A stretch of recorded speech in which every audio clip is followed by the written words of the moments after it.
Om Shanti. 6th June 2019, Thursday. The slogan: those who imbibe virtues themselves and donate them to others are embodiments of virtue. Those who imbibe virtues themselves and donate them to others are embodiments of virtue.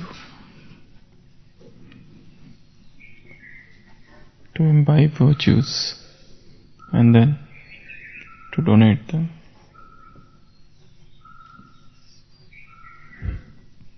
These are the two things. And those who do this, they become the very embodiment of virtue. So the first step is to imbibe virtues. Imbibe means to drink. Imbibe means to drink. The process of imbibition is the process of drinking. So, those who imbibe virtues and then they donate virtues, they automatically become the very embodiment of that virtue. So, most important thing is to imbibe divine virtues. In our university, out of the 4 subjects, the 3rd subject is imbibing virtues.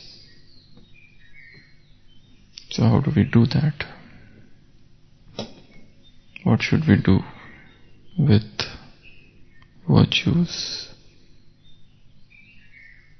What should we do in order to imbibe them? Yeah. What should we do?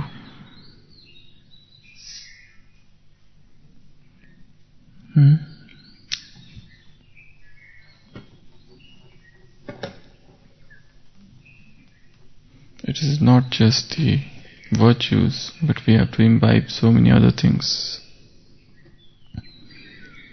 If we take the 7-day course, it's all about imbibing knowledge. So it's not just virtues, but the entire knowledge. If we start with the chapter of soul, to imbibe this first chapter of soul, then to imbibe the second chapter, Supreme Soul, the 3 worlds, Seva, and the 4 subjects of the university, the knowledge of drama. To imbibe means you turn everything into practice. To imbibe means to turn everything into practice. The knowledge of drama should not remain as a theory, but we should be using this theory in everyday life so that it becomes practical, so that we can remain stable, immovable, unshakable. The 4 subjects in today's Murli, Sakar Murli, Baba said, to remember all these points of knowledge is to remain man-mana-bhav. To have these points of knowledge in intellect is also a definition of man-mana-bhav. So, these are so good things. You should keep on remembering them. You should keep on remembering them. That's the last statement of today's Murli. These are the things to remember, Simiran. And the more you remember them, the more you remain happy. And more you remember them, the more you can imbibe them. So if you just go into the steps of imbibing anything, I'm not just talking of virtues, but imbibing anything, 3 worlds, knowledge, Supreme Soul's knowledge, and everything related to this world drama. The process of imbibition needs first reading, second listening, and third understanding. Today's Murli starts with that point. God has come, Baba has come to explain you. And why does he explain you? Because you have not understood it. Because you have understood it not fully. That's why he comes to explain you. So, any point of knowledge, if one has to understand, first step is listening or reading about it. Either reading or listening. Then trying to understand it. And then try to churn it all alone. Sit somewhere and try to understand what God is saying. Try to understand the deeper points of knowledge. Because there are two ways of churning. One is group churning, another is individual churning. Group churning has its importance, where you can do brainstorming, group discussions. But individual churning, you are not trying to explain this to any other person. You sit and try to explain this knowledge to your own soul. You try to understand, explain this knowledge to yourself. Because nobody in the world knows you better than you yourself. You yourself are your enemy, and you yourself are your greatest friend. I do not know my disease. Nobody else in the world can know my disease better than me. If a patient goes to the doctor, it is the patient only who introduces himself, and the doctor keeps on asking what problem you have, from how many days you are suffering, did you ever had such problem before in the past, are you allergic to something, were you admitted in the past, how long this problem is persisting, what you did to solve this problem, what all pathies you have tried on. So many things. So doctor is trying to extract information from patient. And patient himself knows more about himself than any doctor in the world. So here, in the similar manner, nobody else knows me more than what I know myself. Even if I try to explain somebody who I am I really justified in telling the truth? Am I really telling him the truth? I will tell a person A tells B everything about himself. But not everything A can tell B. There would be some points which A alone would know. And even if A tells, B might never understand. So, I myself know what I have understood and what I have not understood. How much I realized things and how much I haven't. So that's why one of the ways of churning is to go in solitude, is to stay in solitude, is to be alone, is to be in the company of your own self and trying to reflect, meditate, contemplate on the deeper points of knowledge. So read about it more and more. For example, an engineer student, he is not interested very much in engineering. Rather, he doesn't know anything about engineering. His parents tell him that you have to take admission in engineering college, and he takes admission in engineering college. And once he is into the college, then he starts developing interest. And as he progresses ahead through graduation, then he realizes in which field I have to do post-graduation. These all questions cannot be answered at the 12th standard level. This he can take decision only after going through graduation. So, it is the maturity of his understanding that happens once he enters the process. So here also, when you want to know something, the first step is you have to keep on reading more and more about it. It's not that I have read this much and it is finished. Keep on knowing more and more about it. Try to know, just as there is a crime committed and there is a investigator, a CID officer. What is their approach? They try to get every small clue to reach the criminal. For them, everything is important. For example, in this particular room, a theft has been committed. And lay people say, we don't see anything.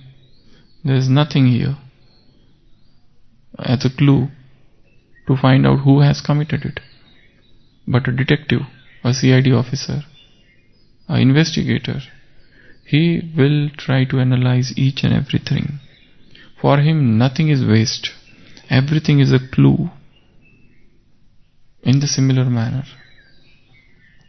one must behave like a CID officer. One must behave like a detective with a magnifying glass. One must behave like an investigator who is investigating. One must behave like a researcher who is researching. One must behave like an archaeologist who wants to know the source of every old, every lost, every broken statue. For him, nothing is useless. So our approach should be like detective. Our approach should be like researcher. Our approach should be like an investigator. And our approach should be like a detective. So go with a magnifying glass and try to see each and every point of knowledge. Then only, whether it is reading or whether it is listening, when we listen, it should be one-pointed listening. When we listen as if each and every point of knowledge is percolating into the subconscious mind, is getting penetrated into the grey matters, into the cortex. So reading should be one-pointed. Listening should be one-pointed with concentrated mind and with that attitude of a detective, as if you are going to find out a clue and solution, an answer to a long-lasting question which is there in your mind and which you have tried to extract answer from every day, from everywhere, but to no avail. So here is the time to become a detective and then try to crack this case. So read that way, listen that way, try to understand that way, try to churn that way, try to discuss in that manner, and most importantly, go in silence every day.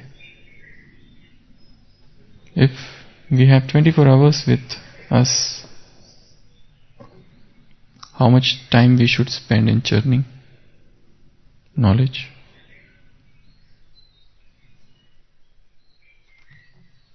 How much time? Churning of knowledge, how much time? 2, 3. Of course. So, at least 4 hours. At least 4 hours. One should be in solitude. And when I say solitude, I am not talking about subtle solitude. I am talking of gross solitude, when nobody is around you. And silence. Physically, nobody should be around. Gross solitude. The only voices you would be hearing would be the voices of nature.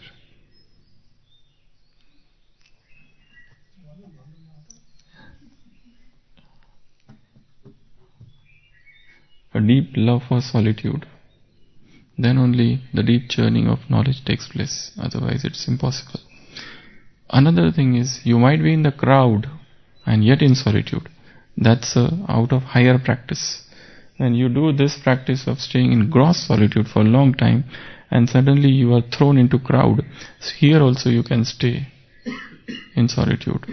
Just as that example is there in the life of Emperor Akbar, that once he was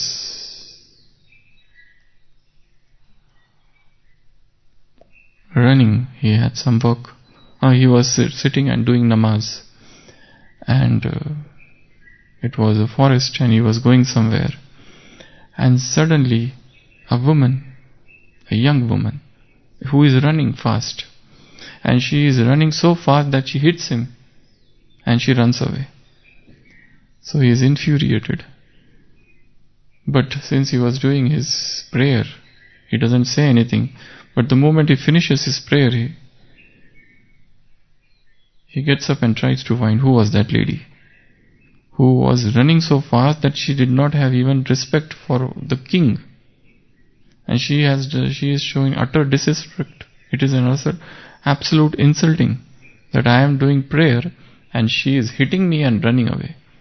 How dare she do that? So he orders his soldier to go and grab her. And they bring her back. And he asks her, how dare you do that? She said, what? What I did? He says, you hit me and you ran away. She says, I did not know. I heard that my lover had come, so that's why I was running to meet him. And that's why I have no idea whom I hit. I have no idea what happened in between. My mind was only engaged in him. He said, you might be running, but you hit me while going, and I was doing prayer. So she says, you are doing prayer means you are remembering your beloved. So what sort of remembrance is this that gets disturbed by someone else? It means that your mind was not totally in your lover. I myself do not know that I hit you, and how do you realize it? So he doesn't say anything. So when the practice of loving somebody is for a long time, then one can love him in the crowd also. When there is a practice of being in the solitude for a long time, one can be in the crowd and yet be in solitude. One stays in silence for a long time and then suddenly is thrown into speech. So even though somebody is speaking, yet there is a deep silence within. So silence is the point. If we draw a circle, here we are, and this is the orbit of work, relationships, talks, meetings, job, business, affair. Everything is going on here, but everything is arising from that deeper silence, which is deep within. And that's why, even if the person is speaking, he is not speaking. Even if the person is in the crowd, he is still in solitude. So, understanding knowledge needs silence. Understanding knowledge needs solitude. Understanding knowledge needs introversion. Baba says often that go in and sit in the cave of introversion. So to churn this knowledge is to imbibe the knowledge. Now we'll come back to the slogan. This was about the imbibition of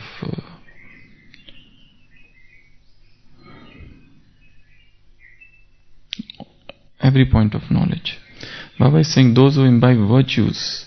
Now we have a list of virtues with us.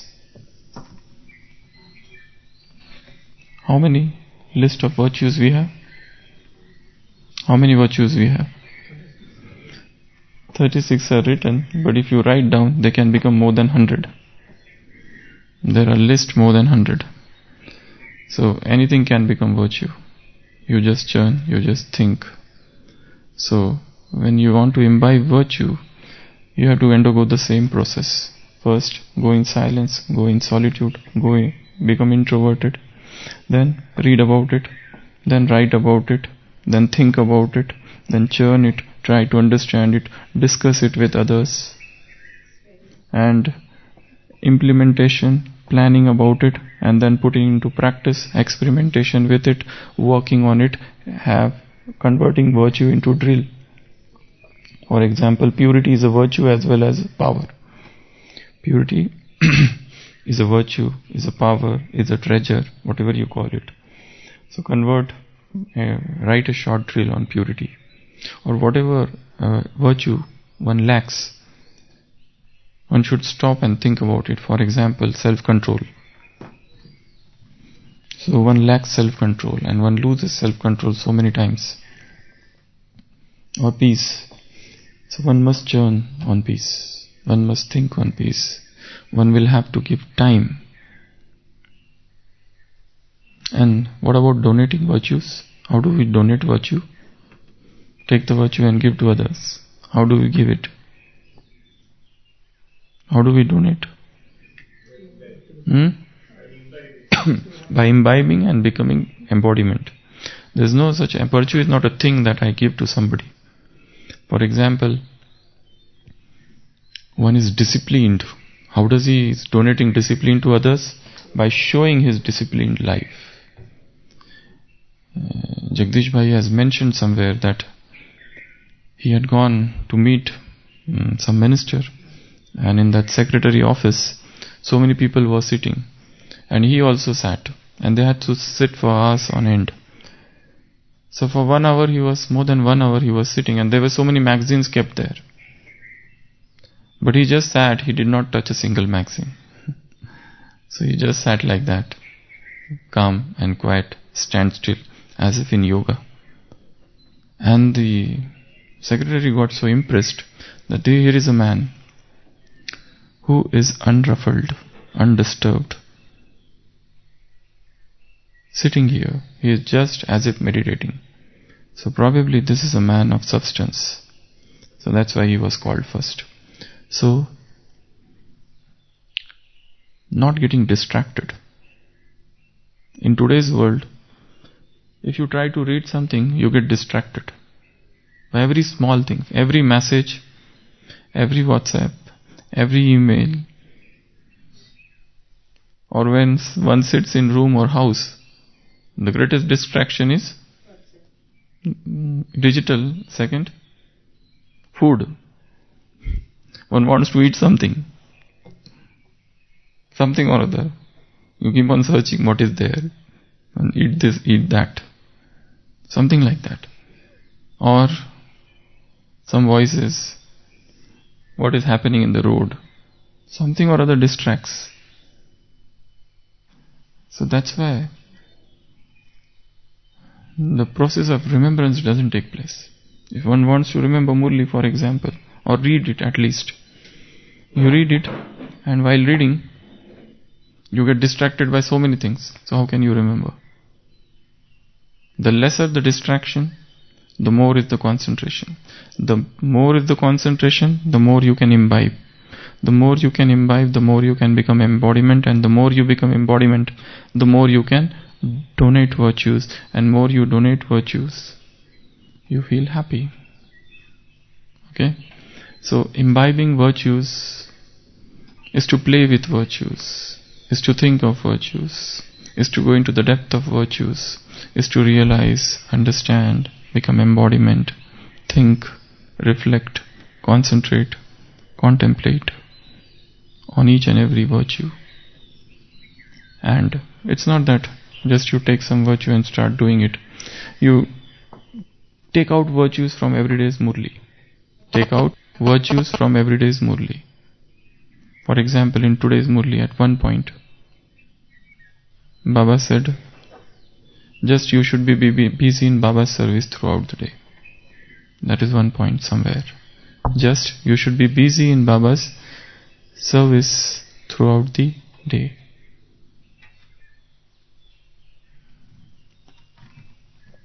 So imbibing virtues.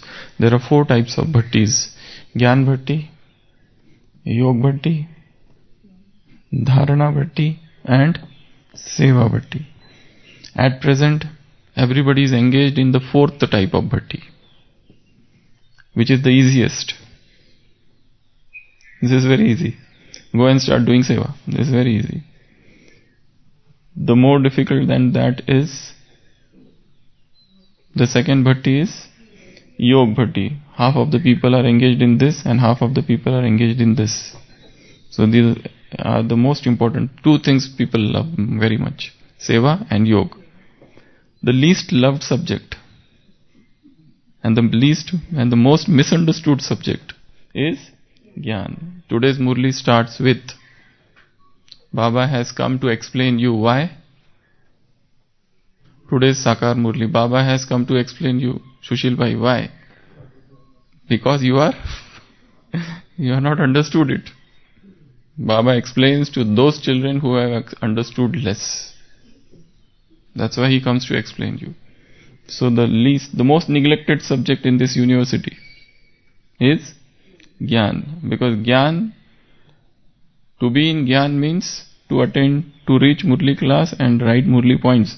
That is the overall definition of being in Gyan. This is the only definition of Gyan. But Gyan is not that simple. Gyan is very deep. So imbibe virtues. Om Shanti.